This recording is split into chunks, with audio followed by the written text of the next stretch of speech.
मायापुर नाम का एक गांव था जहां शंकर नाम का एक दूध बेचने वाला रहता था। शंकर के पास एक गाय थी। शंकर अपनी गाय से बहुत प्यार करता था क्योंकि वही उसकी रोजी रोटी का साधन थी। शंकर रोज अपनी गाय के लिए चारा डालता और उसे पानी पिलाता। इसके बाद वह नहा धोकर भगवान की पूजा करता। इतने में उसकी पत्नी नाश्ता तैयार कर देती। शंकर नाश्ता करने के बाद दूध दूता और कैन में भर लेता। शंकर कैन को साइकिल पर टांगकर लोगों के घर दूध पहुंचाने जाता। घरों में दूध पहुंचाने के बाद अगर दूध बच जाता तो शंकर भोलापुर जाने वाले रोड पर एक पेड़ के नीचे कैन रख लेता। इस तरह उसका बचा हुआ दूध भी बिक जाता। लोग शंकर का दूध खूब पसंद करते क्योंकि वह बिल्कुल प्योर दूध बेचता था। इस तरह शंकर की अच्छी कमाई होती। शाम को वह सब्जियां और फल लेकर अपने घर पहुंचता और बचे हुए पैसे अपनी पत्नी को देता। एक दिन रात में शंकर का पड़ोसी संजय शंकर के घर आता है। अरे शंकर, थोड़ा दूध मिल जाएगा क्या? कुछ मेहमान आ गए हैं, चाय बनानी है। हाँ हाँ संजय, क्यों नहीं, तुम्हारे मेहमान मेरे मेहमान। अरे मालती, जरा संजय भैया को थोड़ा दूध तो दे दो, इनके घर मेहमान आ गए हैं। मालती दूध लेने अंदर जाती है। संजय की नज़र शंकर के घर पर रखे टीवी, फ्रिज, कूलर और वॉशिंग मशीन पर पड़ती है। संजय शंकर के घर से दूध लेकर बाहर आता है और सोचता है, अरे शंकर ने तो दूध बेचकर बड़ा पैसा कमा लिया है। मुझे भी एक गाय खरीद लेनी चाहिए और दूध बेचने का काम शुरू करना चाहिए। फिर मैं भी जल्दी ही शंकर की तरह अमीर हो जाऊंगा। हा हा हा।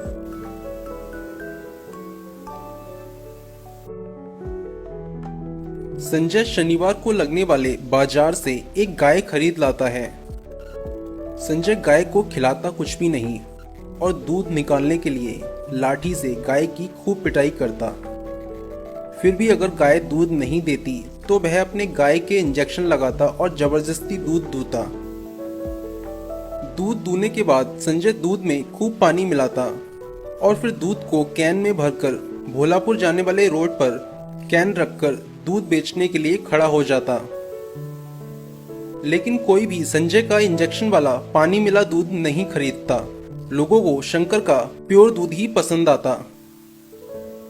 लोग मेरा दूध नहीं खरीद रहे, लगता है मेरी गाय ही बेकार है। लोगों को मेरी गाय का दूध पसंद नहीं आ रहा। आज घर जाकर अपनी गाय की खूब पिटाई करूंगा और रात में चुपके से शंकर की गाय चुरा लूंगा। फिर देखता हूँ ये शंकर क्या करेगा। जब रात हो जाती है तो संजय शंकर की गौशाला में जाता है। पहले तो वह रस्सी से गाय का मुंह बांध देता है ताकि वो आवाज ना करे। फिर वह गाय को लेकर अपने ससुराल भाग जाता है। सुबह जब शंकर उठता है तो वह देखता है कि गाय गायब है। शंकर को यह देखकर बहुत झटका लगता है। शंकर अपने घर के बाहर खड़ा होकर रोने लगता है। शंकर के पास गांव के लोगों की भीड़ लग जाती है। गांव के मुखिया भी वहां पहुंचते हैं। अरे क्या हो गया, इतनी भीड़ क्यों लगा रखी है? मुखिया जी, मेरी गाय चोरी हो गई। अब मैं अपने परिवार का पेट कैसे पालूंगा? मेरे पास रोजी रोटी का और कोई साधन भी नहीं है।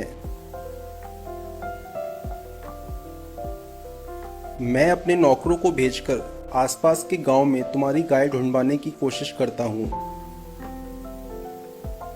ऐसा कहकर मुखिया वहां से चले जाते हैं। शंकर भी अपनी गाय को ढूंढने जंगल की ओर जाता है। जंगल में गाय ढूंढते ढूंढते रात हो जाती है लेकिन गाय नहीं मिलती। शंकर बहुत थक जाता है और वह एक पेड़ के नीचे बैठ जाता है। शंकर जिस पेड़ के नीचे बैठता है वह एक बहुत पुराना पीपल का पेड़ होता है। उस पेड़ पर एक भूत रहा करता था। भूत अचानक से शंकर के सामने आ जाता है। शंकर डर जाता है। मुझे मत मारना, मैंने कुछ नहीं किया। अरे डरो नहीं, मैं किसी को नुकसान नहीं पहुंचाता। मैं एक अच्छा भूत हूँ और अपने जादू से अच्छे लोगों की मदद करता हूँ और बुरे लोगों को सबक सिखाता हूँ। तुम यहाँ जंगल में क्या कर रहे हो? शंकर भूत को सारी कहानी बताता है। तुम एक ईमानदार इंसान हो, मैं तुम्हें एक गाय देता हूँ। भूत अपनी जादुई शक्तियों से शंकर को एक गाय देता है। यह गाय 50 लीटर दूध देगी। अभी तुम इससे काम चलाओ, मैं तुम्हें कुछ दिनों में तुम्हारी असली गाय भी ढूंढ कर दे दूंगा।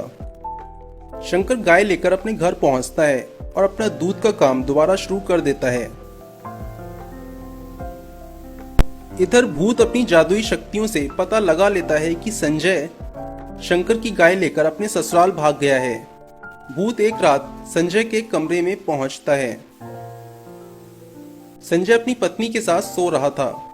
भूत अपने जादू से संजय की पत्नी को भैंस बना देता है। जब संजय सुबह सोकर उठता है तो चौंक जाता है।